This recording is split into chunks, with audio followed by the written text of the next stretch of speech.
Hi, welcome to AFTV. I've got Marty with me. We've just beaten Man City 5-1 here at the Emirates. And Sorry, what was that? just 5-1? Just 5-1. What was the score again? 5-1. I thought we was playing Tottenham for a minute, mate. To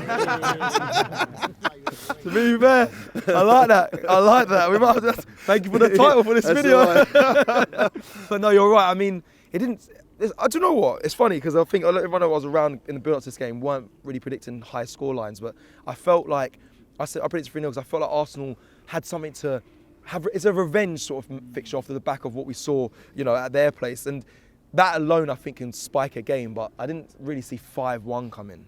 Listen, I think after Haaland's comments, how could he not see that coming? How did you feel when he said that? Did you feel because I thought you want to be in? I thought it was an absolute liberty. Yeah. And listen, when that shirt was over Gabriel's head, he throws the ball at him, and then he starts talking. Stay humble to Arteta. Listen, they've won stuff over the years, but listen, we live in the present day. Okay, we can start talking about invincible titles and all that sort of stuff. Right. So we live in the present day.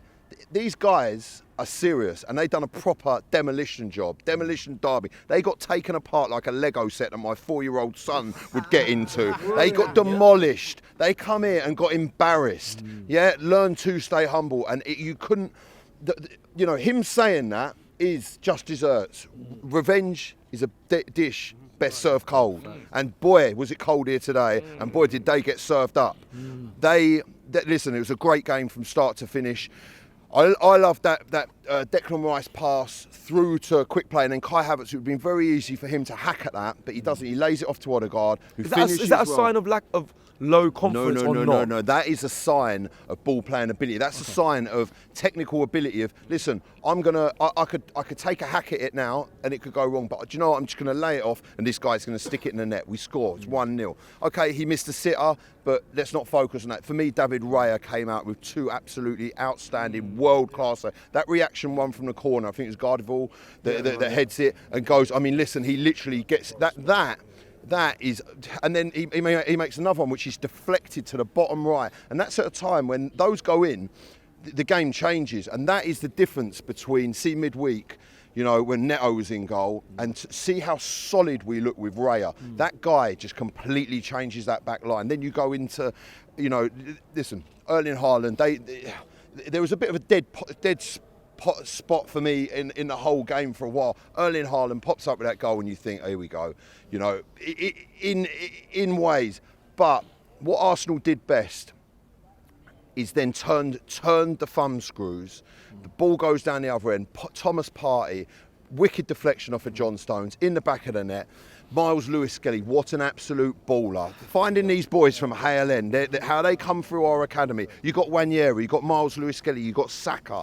Mate, when Saka's fit, Wanyeri and Saka up front, and if we get this number 9 or whatever they're banding around, but they are playing, like, Miles Lewis-Skelly is giving Arteta a serious problem, like, logistically with Calafiori, because, listen, this game, but this reverse fixture at their place, Calafiori pops up with goals, but then Miles Lewis-Skelly was like, do you know what, this guy's scoring, so I'm going to show you how it's done. That's true. I'm going to show you, Calafiori scoring important goals, I'll show you that I can score important goals too. And then he goes with that celebration. It's this sort of housery. You love that, innit? Oh, mate, this, I love it. I love it. And he's there giving it like that. You're like, to Haaland. Listen, and the songs at Haaland, he got absolutely battered today by 60,000 fans chanting his name. Now, how does that feel?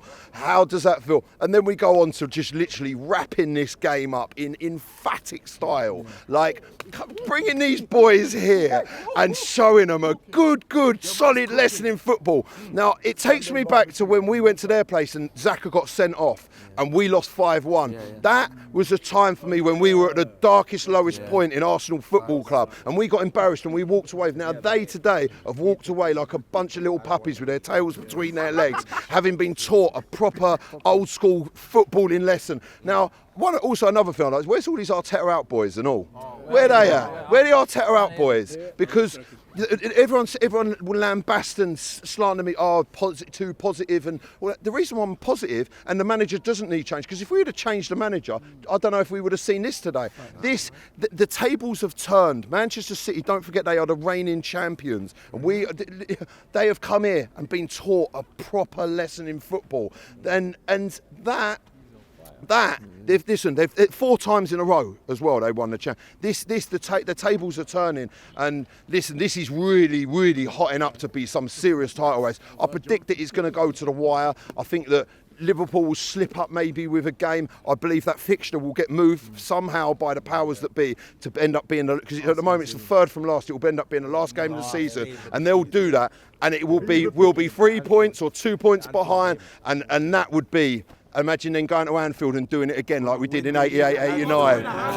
Come on, man.